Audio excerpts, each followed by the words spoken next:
Comedian and late night host Jimmy Kimmel is threatening to sue New Jersey Jets quarterback Aaron Rodgers over his latest comments during his weekly appearance on the Pat McAfee show on Tuesday. This has something to do with the Epstein list that came out? A lot of people, including Jimmy Kimmel, are really hoping that doesn't. Rodgers is referring to that's right, you heard me, murdered sex offender Jeffrey Epstein, who used to bring celebrities, billionaires, politicians, people of power to his private island to have with minors. Allegedly, Epstein had a list of all of the visitors to that island, a list that apparently Aaron Rodgers is hoping to see Jimmy Kimmel's name on.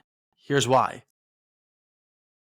Back in August of 2021, the NFL had strict policies for players refusing to get vaccinated against COVID-19. Those who chose not to get vaccinated weren't allowed to fully participate in practices with the other players. They weren't allowed to attend all of the same meetings in enclosed spaces without wearing a mask. They weren't allowed to interact with the media without wearing a mask. As soon as games were concluded, non-vaccinated players had to put on a mask immediately, while vaccinated players didn't have to do all those things. Just to be clear, this video is not sponsored by Johnson & Johnson, Moderna, or Pfizer, though I wouldn't mind getting some of that Travis Kelce, Mr. Pfizer money. I'm not telling you whether to get vaccinated or not. That's your individual personal decision. I don't mind sharing that I am personally vaccinated and I continue to get vaccinated every time that a new booster comes out.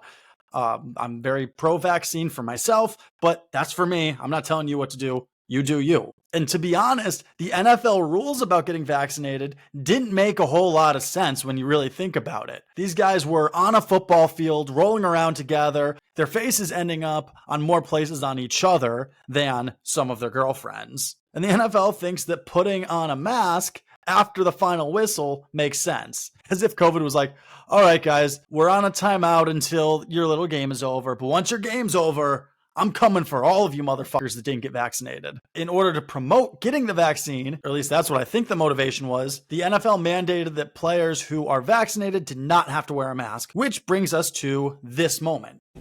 Are you vaccinated, and what's your stance on vaccinations? Yeah, I've been immunized. Only one problem? He wasn't. After Aaron Rodgers tested positive for COVID in November of 2021, people began speculating as to which brand of vaccine Aaron Rodgers received.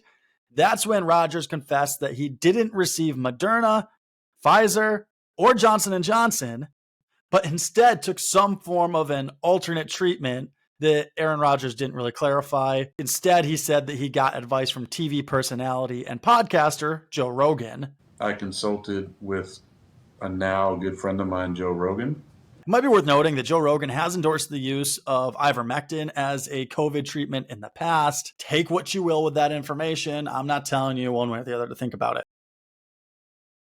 Before we get to all of the Aaron Rodgers backlash, please be sure to hit that like button, hit that subscribe button for more content surrounding happenings of the NFL, the MLB, the NHL, the NBA, the NCAA, the ABCD, the NWA, sports world. Please subscribe.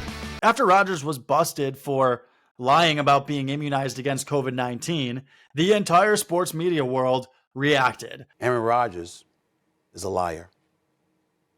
Period. So he feels that he doesn't have to take the rules wholesale. I could not be more patently disappointed by what Aaron Rodgers told Pat McAfee today. The entire internet reacted. Politicians reacted. Radio hosts like Howard Stern reacted. And Howard Stern's longtime friend Jimmy Kimmel also reacted. Quarterback Aaron Rodgers, he's been playing some very spotty defense this week. Tested positive for COVID last week, even though he told reporters he was immunized months ago. A-Rod defended himself. He said he tested negative over 300 times before testing positive, which is the same kind of logic your 95-year-old grandmother uses to justify keeping her driver's license.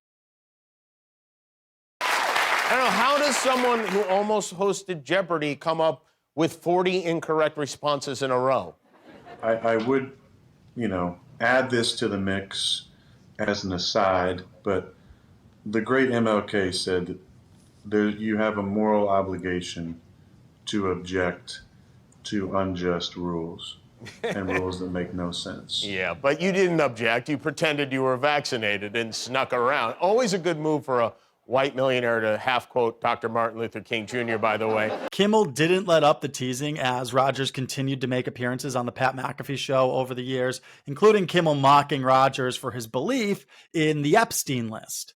Which brings us to Tuesday, January 2nd, 2024, when during Rodgers' last appearance on the Pat McAfee show, he had this to say about Kimmel. This has something to do with the Epstein list that came out? A lot of people, including Jimmy Kimmel, are really hoping that doesn't. Kimmel responded to the accusations on Twitter. Dear ass, for the record, I've not met, flown with, visited, or had any contact whatsoever with Epstein, nor will you find my name on any list other than the clearly phony nonsense that soft-brained wackos like yourself can't seem to distinguish from reality. Your reckless words put my family in danger. Keep it up, and we will debate the facts further in court. Now, I'm sure that this isn't the entire Jimmy Kimmel response, because I'm sure he'll have more to say about it on his show. If I had to guess, Howard Stern will as well. But that's chapters 1 through 4 of the Jimmy Kimmel versus Aaron Rodgers Chronicles. Be sure to like and subscribe